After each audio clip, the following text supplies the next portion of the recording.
Welcome back to our channel. Naghahanap ka ba ng first big bike mo? Sa dami ng choices ngayon 2025 sa 400cc category, ang Ninja 400 is for sure isa sa mga choices na tinitignan or pinagpipilian mo.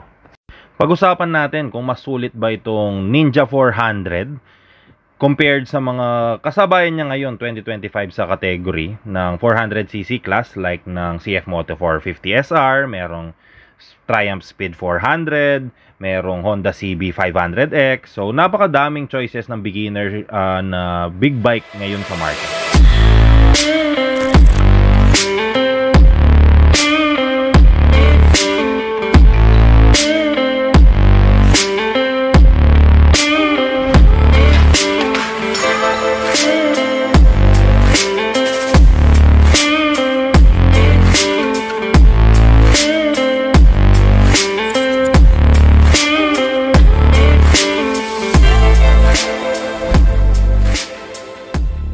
Kawasaki Ninja 400. So, kung hindi ako nagkakamali, 2022 or 23 model ito.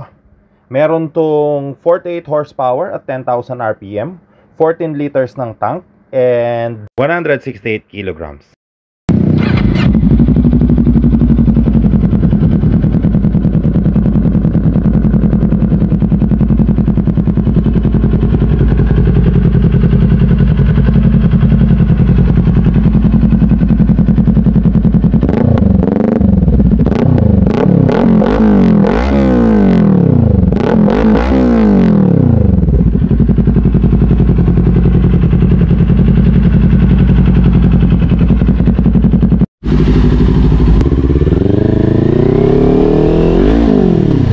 Okay, pag-usapan natin yung Ninja 400 kung sulit pa ba siyang bilhin ngayong 2025. So sa dami ng 400cc na pwede mong bilhin ngayon, ang tanong is, sulit pa ba or makakasabay pa ba yung Ninja 400 sa mga ibang bagong release na 400cc class or category ng mga big bike?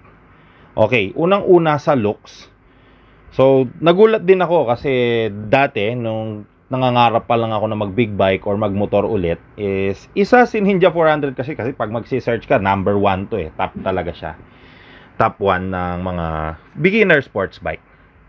So dati nung tinitingnan ko lang to or sinasakyan sa Kawasaki leisure bikes, parang okay lang, medyo maliit, pero pagka nakita mo para in person, yung pinaka physical appearance niya, malaki din, as in malaki.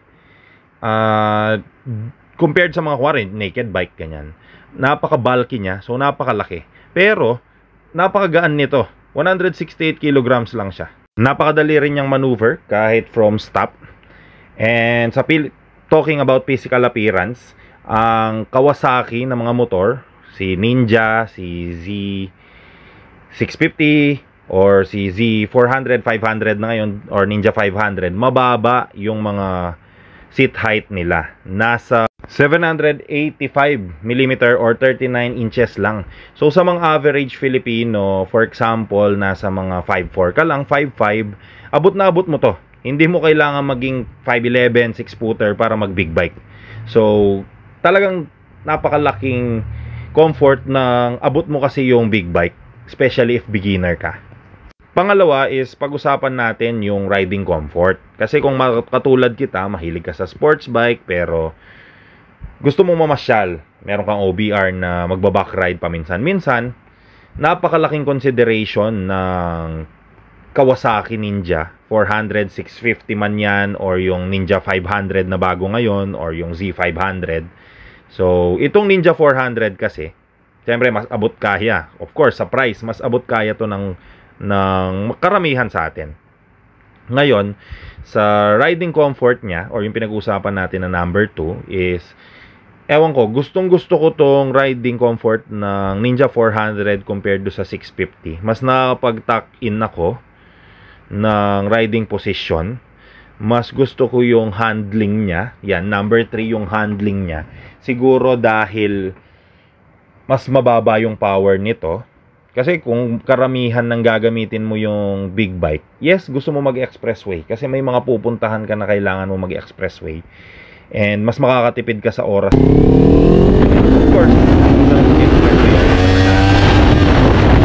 Ngayon, yung power kasi nitong Ninja 400, maliban do sa handling niya na napakagaan i-maneuver sa weight niya, yung kanyang power is enough lang para sa isang big bike.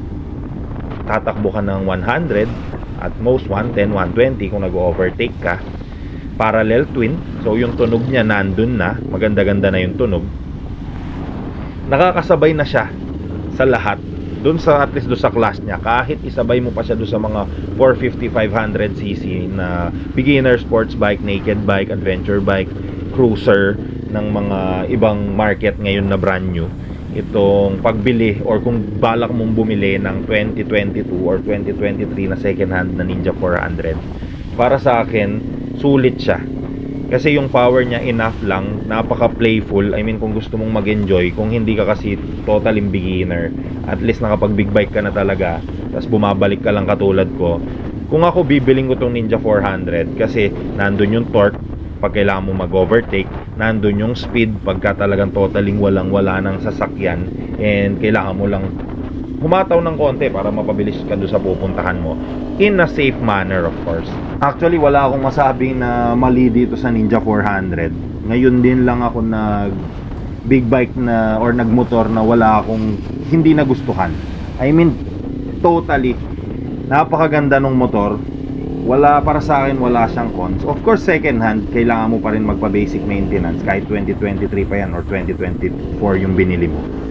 Ang kinaganda pa nitong Ninja 400 is pwede mo siyang motor na pangmatagalan. Hindi yung kailangan mo mag-jump ng from 400 mag 600cc ka, mag 800cc ka.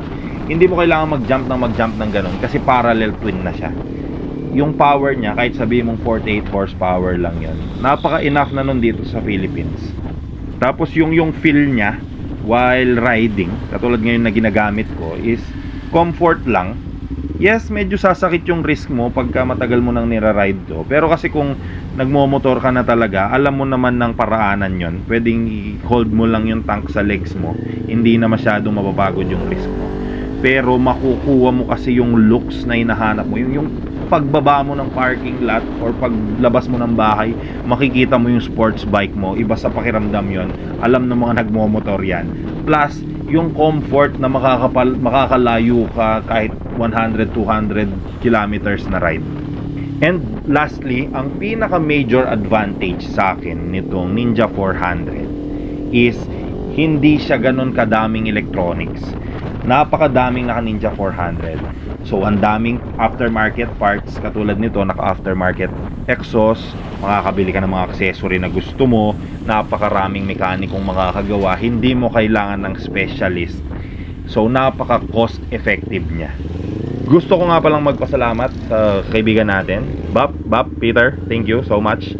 And for sale nga pala to, PM lang kayo or comment down below if gusto nyong bilhin yung Ninja 400.